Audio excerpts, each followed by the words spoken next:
As part of Ferrari Fridays, William Ross from the Exotic Car Marketplace will be discussing all things Ferrari and interviewing people that live and breathe the Ferrari brand. Topics range from road cars to racing, drivers to owners, as well as auctions, private sales, and trends in the collector market.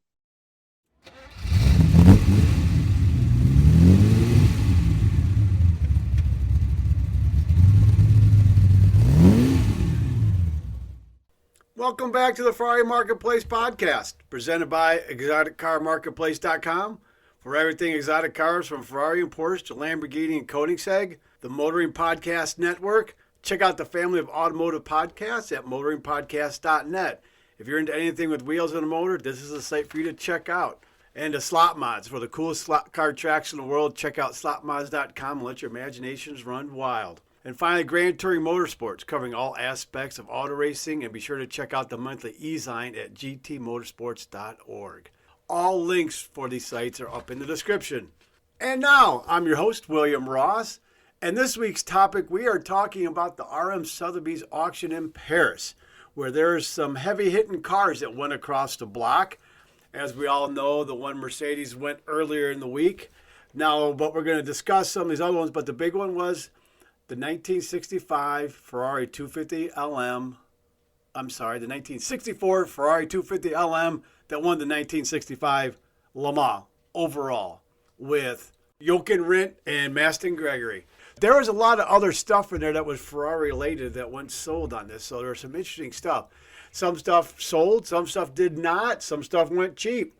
You know, there's some interesting, I guess you would say, trinkets that went by. You know, stuff's not cheap. There was a Nardi steering wheel that did not sell. Now, I didn't catch what the high bid was on that because I jumped in a little bit late. But, you know, they had an estimate between the 2,000 to 4,000 euros. So, obviously, it was bid under $2,000 because it didn't sell. So, I think that's right in the range of about $2,500 for that. But I guess no one needed a new Nardi steering wheel for their Ferrari. Then there was another one that was a F300 Formula One engine signed by Michael Schumacher. That went for 48,000 euros. So that's kind of interesting. I mean, I don't know. I guess you're just going to display that thing because it's not like it's going to be able to run again or anything like that. Then there was a Gilles Villeneuve Cavallino trophy that sold for 12,000 euros. Obviously, the name tied to that's going to push it up there in value-wise. So, but that's a neat little trinket for somebody. That's pretty cool. But that's, you know, that's for the person that's got everything Ferrari. Then they had an F40 luggage set that was done up by Shadoni, who, if I'm not pronouncing that correctly, I apologize, but 43,200 euros for some luggage. So it was basically 3 pieces, a hanger, and the bags for them, everything like that. But, I mean, obviously they're not making them anymore. So whoever got their hands on that was wanting to complete what they have for their F40. So, because obviously the more stuff you have for it, the better, the higher it's going to sell. Now, this is interesting because right after that was a toolkit for an F40. So my guess, same owner had that and just didn't bother to include it with the sale of his F40. He decided to hold on to it. I cannot stand that. When people have the stuff that goes with the car, that when it left the factory had all the little accoutrements, and then they don't send it along its way when they sell it. They keep it, and then it's just like little piecemeal things. It's just wrong. It's rude. It's just sell everything that came with it. The big one that's always annoys me is the F50. I don't know if everyone knows or is aware of it, the fact is, but F50 actually came with your own pair of racing shoes. Was one of the things that came with it. And that's a rare oddity to have those included with the car. So then there were a couple of race suits from Michael Schumacher. The first one went for 62,400 euros, but that was from 2003. But then the one that was just a year older at 2002 went for 48,000 euros. So not signed by him, anything like that. So, but it was one of his race suits. I guess that'd be something cool to frame up, put on your wall, you know, put it in a nice glass case, do something really nice to it, because I doubt you'd fit into it, but unless you're a tiny person. But I don't know, would you wear it? I mean, me, I'd probably wear it if I could fit in it, but I doubt it highly. Now, the next one that came up that did not sell, though, was just an engine from a 512 BBLM. Unbelievable engine. I was a little surprised this didn't sell because you could kind of put this thing in quite a few things. And there was actually a actual 512 BBLM that went later in the auction. So, again, why they didn't sell this as a pair, hey, you got, send us spare engine along with your new 512 BBLM? I don't know. Again, some of the stuff is just nonsense, and it just irritates the hell out of me doing it. But that would have been a nice piece. I don't know what it got put up to, because again, this is about where I jumped in at here. Few vehicles after that, few lots, I guess you could say, that I came in because I was a little bit sidetracked. So I came in, we're right about a 1972 Ferrari Dino 246 GT by Scaglietti. Yeah, sold for 342,500 euros. That's actually pretty good right there on the money for that car. Now, these things have been gaining value, getting a lot of traction. People have been kind of overlooking the fact that, originally they weren't called Ferraris. It was just a Dino. It was assembled by Fiat. It had a Ferrari engine in it, but everything else. But in subsequent years, people kind of, I guess, turned the tide and said, no, it's a Ferrari. And a lot of people removed the Dino badge and put a Ferrari badge on there. They're gorgeous, gorgeous cars. Small. I don't fit in it. So, I could fit in it, but just not comfortably. Beautiful car, but that was about right where it is on the money. I said those things are getting really, really popular out in the marketplace. I'm not quite sure why. It's not like it's got tons of horsepower stuff, but fun little car, light, toss it around. It's like a little go-kart, so you can have some fun with it. A little bit fragile, but hey, it's one of those things to enjoy and just have some fun with it. It's like, why not? You got the money, spend it. So the next item that came up that was a Ferrari was a 599 GTO. Now, there was a lot of, I don't want to say pushback, but there's a lot of scuttlebutt when they came out with the 599 GTO. Because people thought, that moniker only gets attached to very special Ferraris and some Chevys. But anyways, so there was a lot of pushback because it's like, oh, it's not special enough. They really didn't do enough for it to be considered a GTO, putting that tag to it. Was it a money grab by Ferrari? Possibly. But again, these are jumping up in price too, and this thing sold for 815,000 euros. Now, these numbers are all in, so this is including buyer fees and everything like that. I think RM's at like 12% the first 100,000 and 5% on the back, something like that, getting up there. So if you want to do the math, have at it. These things have been gaining value, and 599s have been getting a lot of traction. Awesome car. Absolutely awesome car. That's one of the ones that everyone's buying because you can get them, 150 grand, 140 grand with low mileage, great service history like that, and just do a manual swap on it.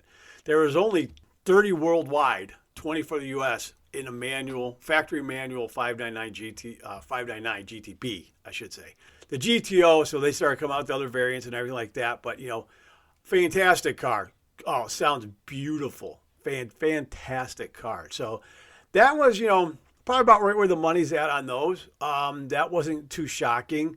It's not too difficult to find those out in the marketplace, though. So, it's always kind of interesting when these people, send this kind of stuff to the auction. Because the one thing I always kind of tell people in regards to, sending a car to auction, and then especially if it doesn't sell, you kind of tainted it. Because now it's like, well, that's what people are willing to pay for it. Now, granted, it all depends on who was in the room, who was on the phone, who was following. Yeah, there's some variables, but that's all public knowledge now. So everyone's going to think, no, it's only worth that. So you kind of screw the pooch when you do that if it doesn't sell. That's why a lot of people, well, if you're going to do it, do a no reserve. But, that's a big old gamble. On the other side of it, people say, well, people know it will sell them when you do a no reserve. So it has a tendency to have a little more panache to it. So it gets a little more value to it. So it all depends what your mindset is and, how much the auction house talks you into it and how much they try and butter it up. Because on some of these, the auction house will bid themselves, not so much on no reserves, but, they do all these backdoor things and stuff like that. That's one thing where I'm not a fan of taking a car to an auction house. They're no different from any other auction that's selling off of farm equipment from a farmer that went bust or something like that. It's just, I don't know. I'm just not a fan. There's some cool stuff to them, but anyways, that's my opinion. Now, the next one came up, and this was a heck of a deal, I thought. It was a 2004 Ferrari 360 Challenge race car. Now, that one sold all in for 109,250 euros. I thought that was a heck of a deal. Now, if you look at the Challenge Stradales, obviously it's a road legal version of that car, basically. Not as hardcore, not as stripped out, but to each its own. I don't think it would take all that much to take that challenge car and turn it in, make it street legal if you really wanted to. Now it's got an F1 transmission in it. It's a little bit quicker, but it's very raw.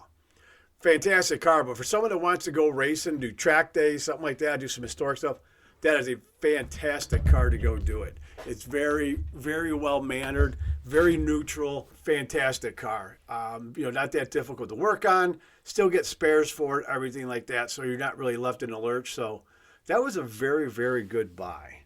Now, the next one we're going to talk about was one of the big hitters, the 1970 Ferrari 512M, one of the only ones in yellow.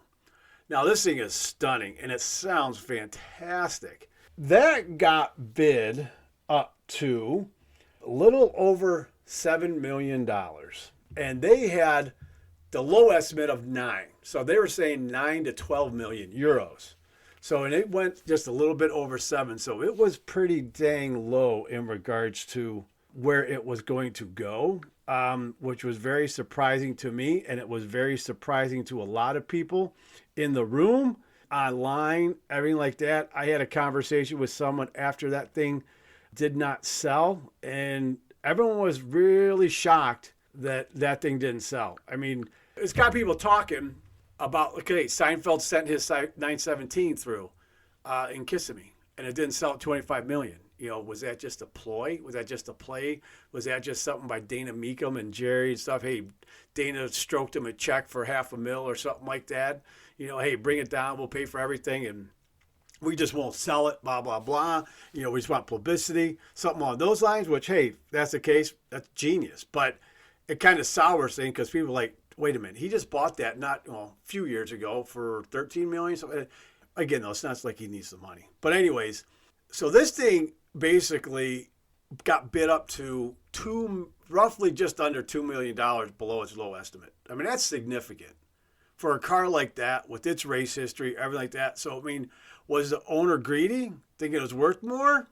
Was the auction house wrong with the value and placing that? But, I mean, that's significant. 1.7 million euros below the low estimate. I don't know. And thought maybe, well, hey, after the sale, do something, close it with somebody after the sale if they kind of negotiate. But that's a big jump. 1.7 million is quite a bit to try and close the gap and make people happy. And my guess is the owner of that car was like, I'm not budgeted from my low estimate of 9 million or something like that. And again, who knows what the reserve was? I mean, that's an unknown number. I mean, could it have been like 8.5 maybe, something along those lines, 8.2 or 8 million maybe? I don't know. It'd be interesting to find out, but the thing is still available. It's still, still available for sale through RM. Curious to see, in a week or so here, I'll find out. I'll let everybody know what they're trying to get out of that car. But, I mean, that's a stunning car. I mean, unbelievable race history. It's yellow. It's not red. Just fantastic car. Again, what's going on with race cars in this market right now? They're not selling. It's a little strange. Now, the next Ferrari that came up was a few lots after that. And again, I felt this was a heck of a deal. Now, I don't know if it had its battery redone, because I know after a certain amount of Ferrari did a recall or something like that, and they swapped the battery out for free, I think, or it was like $100,000. I don't know. But after a certain point, the batteries on those things needed to be changed no matter what. But this thing sold at 3.55 million euros. And it's yellow, so I think that gives it some value. I thought this was a heck of a buy, in my opinion. Lofts are more up in the 4 million range, 4.3 maybe, something like that, depending on mileage, service history, and that kind of stuff, or if it's a U.S. version. Again, I think someone got a heck of a deal. They bought it at the low end of the market, that's for sure. So someone's going to have a loft that's a loft Ferrari for a heck of a deal. Go out and enjoy it and have some fun. I've never had the opportunity to drive one or sit in one, but from my understanding, they're fantastic cars to drive, very easy. I mean, just incredible stuff. So again, someone got themselves a heck of a deal on that car. So have fun, enjoy. Now, the next one that popped up was right after the loft Ferrari was a 1981 Ferrari 512 BBLM. Now, this is the one where that engine that did not sell before should have went with this, or should be stuck with this instead of selling them separate. Now, that one got bid up to 1.6. Low estimate, 2 million euros. Are you far off? Yes and no. I mean, obviously, 400,000 doesn't seem is a lot, but you start talking to it. So, I was surprised they didn't find a happy medium with someone in the room or on the phone with that car and move it along and find a new owner. It wasn't that big of a gap, unless the owner was sticking to their guns and said, "Nope, this is what I want. This is what I'm sticking to. I ain't budging." I don't know, but it's still available for sale. Great for historics, everything like that. It's on that cusp of a lot more things becoming eligible, like, year-wise, everything like that. But that would be such a fun track car. It's a very unique car, especially the bodywork's unbelievable on that car. It is so, I'll say aerodynamic, but just swoopy. It's a great-looking car, I think. That's my opinion. But, again, it did not sell. And race car, street car, I mean, way below estimate. I mean, unbelievable. The next one that came across that did not sell was a 1950-51 Ferrari 212 225 Export body by Vignali. They were asking, the low estimate was around 2.5 million euros. It got bid to 1.9. Not that far off, but now your market and who's going to want to buy that car shrinks a bit. I would think possibly that would be, Memorabilia eligible. Obviously, good with stuff. I mean, it would be eligible for a majority of the events around the world. I'm surprised, again, they didn't find a happy medium between someone in the room or on the phone to have someone take this thing home. That one was a little baffling itself, so I'm not quite sure why that one didn't move along to a new home either. But again, it's a weird market. Weird things going on. Stuff that should sell is not selling. Stuff that sells, you're like, geez, for that much? Again, I don't know. Next up, it was right after the 212, was a 2005 Ferrari Super America. Stunning car. Fantastic car. Again, though, but it was kind of weird. It got bid up to 550,000 euros. The low estimate was 650,000. Meet in the middle. I mean, 50,000 to you, 50,000 to me. Come on. Find that happy medium. I am surprised that did not find a home because one rarity on that car, first of all, is one of the things. I am just amazed that it's didn't, especially the fact it's a manual. 550 Super. I mean, it's a manual. I mean, great color combination, silver, the red. How could that not find a home? And how could they not find a medium? I mean, someone step up. This thing is stunning. I don't know. That one was a baffling one, how it did not sell. Again, that was a head scratcher on that one because it's a stunning car, manual transmission, weird, being based on the 575, how few actual manual just base 575s were built. Then you got the Super America based on that. It's a 5.7, and I'm trying to remember top of my head. I think it was just around 43 of them were produced with the manual transmission. So, I mean, that is a rare bird. And I don't think it would take much to get that, to import it in here to the United States, kind of federalize somehow, some way. Where there's a will, there's a way. But again, I don't know, man. That was just odd. I figured that was a slam dunk. And it stalled at 550,000 euros. When you got standard, a manual 575 going for 350, 300, 350 maybe range, maybe a little more. And then you got the rarity of this. I don't know. That was a big head scratcher. Now on to the granddaddy of the whole day, I guess you could say, or the 2 days of this auction. The 1964 Ferrari 250 LM, the 1965 Le Mans winner by Mastin Gregory and Jochen Rindt. That is a great story on that because that's one of those deals where the moon and the stars and everything aligned. Didn't really even want to race. They didn't think there's no way this car is going to make it, so they beat the shit out of it in the beginning, just pounding it, and it just wouldn't break. They actually had to go hunt down Jochen Rindt because he was basically getting, I think, like halfway gone track, something like that. He disappeared because he's like, oh, it's not going to last. And Mastin Gregory did not like racing at night. He couldn't see all that well. it got to the point when do straight, they had to go try and find Jochen. And Matsugari came in to do a driver change. They couldn't find Jochen, so he had to go back out. I think it was for like another 3 or 4 laps before they finally got Jochen, found him, brought him back to the track, and got him in. He's like, oh, geez, okay.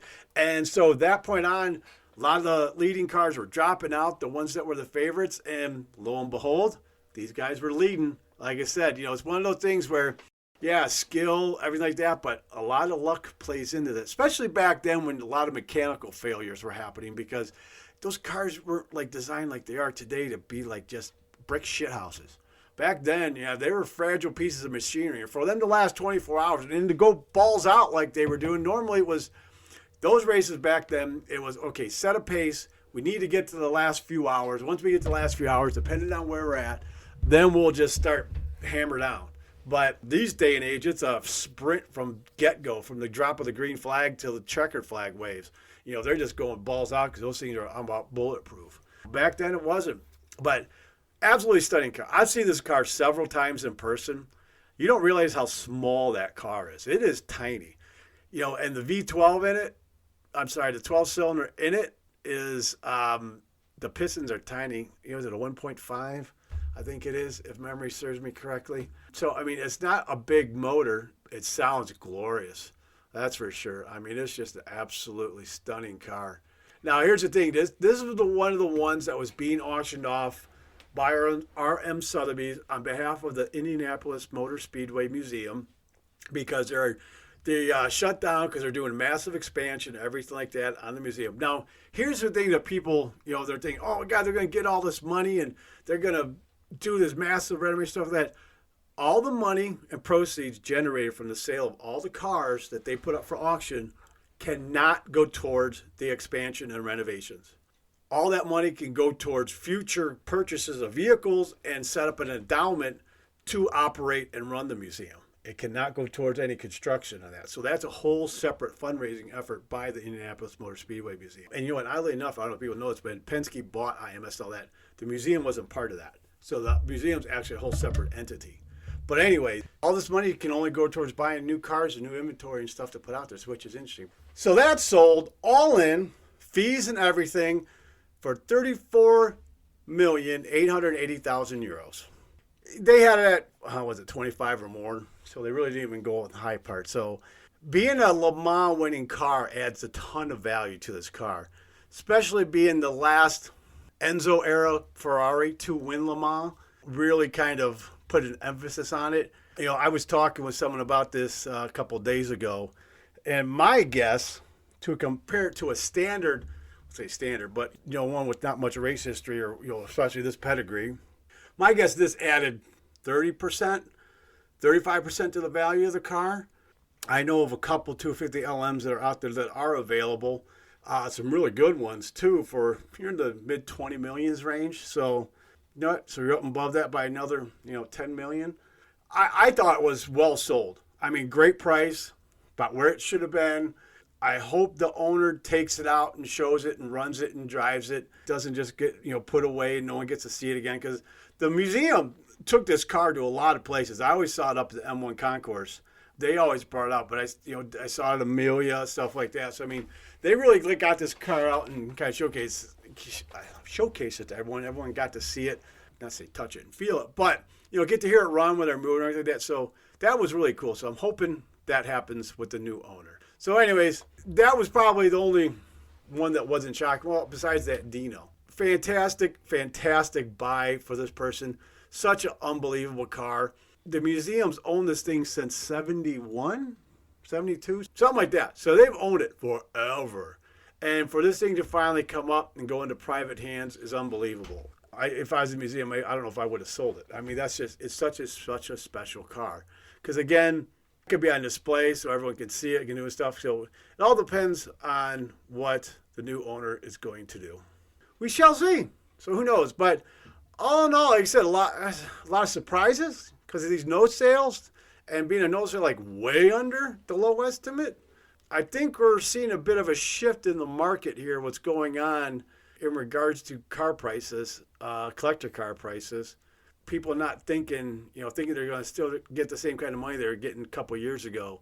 As stuff dropped off, Is there a big switch? I don't know. I mean, you always have adjustments here and there. And then what happens is all of a sudden stuff becomes a bargain and people start jumping on stuff and buying it, then prices go back up. So you're always going to have up and downs in the collector car market. And again, my adage is, look, if you're buying this car just solely to try and make money on it, you're not buying it for the right reasons. Now, if you have plenty of money where it doesn't matter, but hey, I'm going to take a swing at this, buy it, and hopefully see where it gets to in 5-10 years. Okay, have at it. But that's just me. But I'm more about passion of the car, not so much, hey, collectability wise in regards to, numbers and, I'm going to double my money in 10 years. If that happens, that's just a bonus. All in all, some interesting stuff. So we have some new other auctions coming up here soon that's got some big stuff in it.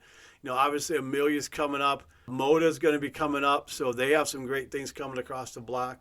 We'll see where things go. One auction really doesn't kind of dictate the market, but there's a lot of similar cars going across the block at those next two big events. So it's going to be interesting to see where things settle and see if we got some adjustments going on. Appreciate you guys listening. Stay tuned. Great stuff coming next week. Appreciate it, guys.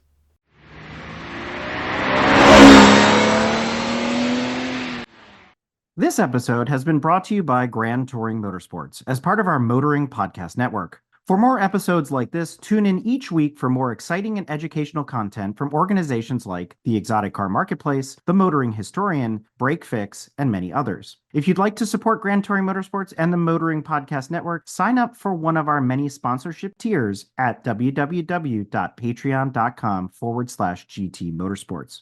Please note that the content, opinions, and materials presented and expressed in this episode are those of its creator, and this episode has been published with their consent. If you have any inquiries about this program, please contact the creators of this episode via email or social media as mentioned in the episode.